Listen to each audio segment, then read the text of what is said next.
Dentre os gráficos abaixo, qual representa uma função inversível de domínio R juntamente de sua inversa? Bom, então nós temos que analisar o seguinte: se existe uma função inversa, significa que a função ela é bijetora, tá? E o domínio dessas funções aqui é muito importante que a gente observe o seguinte: o domínio dela é nos reais,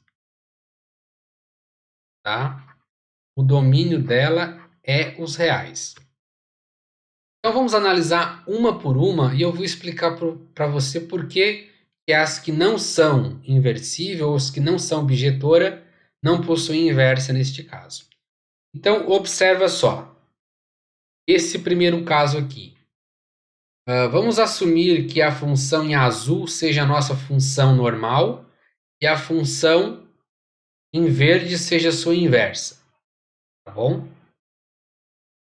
Veja só, a função azul, ela está no domínio dos reais, você pode ver que ela percorre todos os reais, então não tem problema nesse sentido, tá? No entanto, ela não é uma função bijetora. Por que que eu sei que ela não é bijetora? Porque para y menor que zero, a sua imagem não está definida em y menor que zero.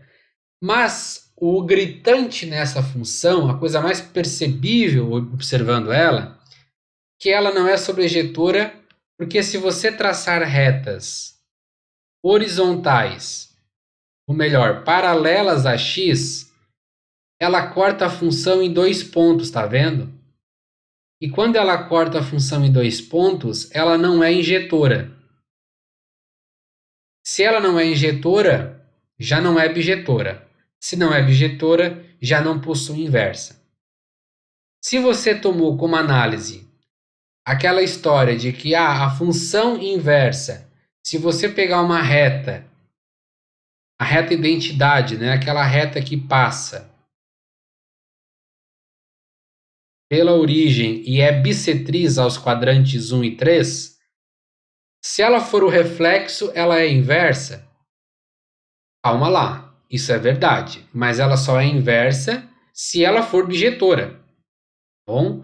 Então perceba que essa função aqui em verde nem função é, porque lembra que para ser função,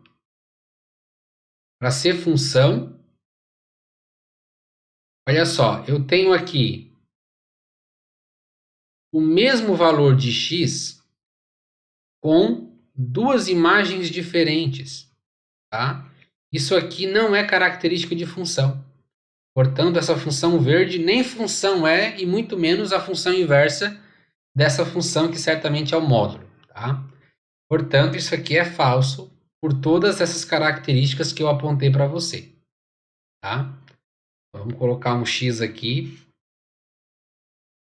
E daí você pode colocar vários apontamentos, tá? Mas o mais importante aqui é que ela não é bijetora.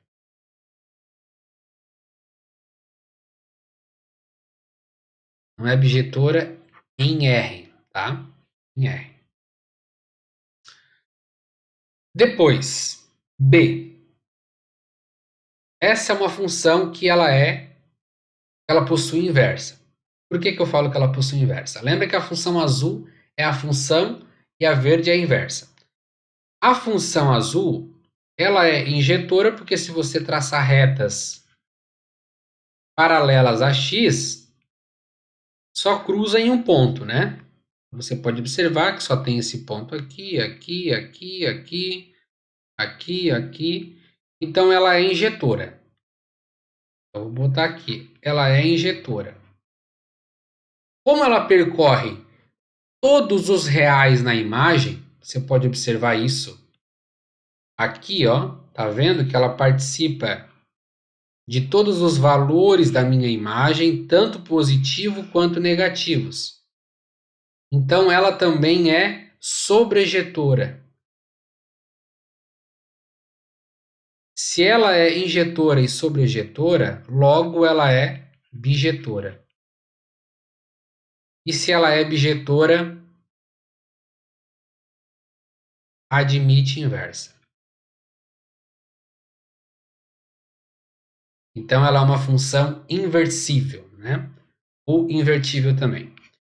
Então, corretamente, essa função aqui em verde, ela é a função inversa da função azul. E daí você pode tirar agora a prova real pela reta identidade. Quando você traça a reta identidade, você percebe que é exatamente o reflexo da azul em relação a essa reta que origina a verde. Então elas estão como se fosse um espelho, né? Essa reta aqui como se fosse um espelho. Então elas estão espelhadas, refletidas em relação a essa reta, característica de função inversa. Bom, então a alternativa correta neste caso aqui é a B. A C, tá? A C. Por que a C está incorreta? Porque não é uma função sobrejetora. Se você analisar, ela é uma função injetora porque só corta em um ponto. Tá? Só corta em um ponto. Mas ela não é sobrejetora porque essa parte azul ela só está definida nesses reais positivos. Em reais negativos, nós não temos imagem. Ou seja, ela não percorre o domínio dos reais na imagem. Isso daqui é aquele caso em que nós temos que provar que a imagem é igual ao contradomínio. Qual é a imagem dessa função? Reais positivos. Qual é o contradomínio? Os reais. Isso aqui é diferente.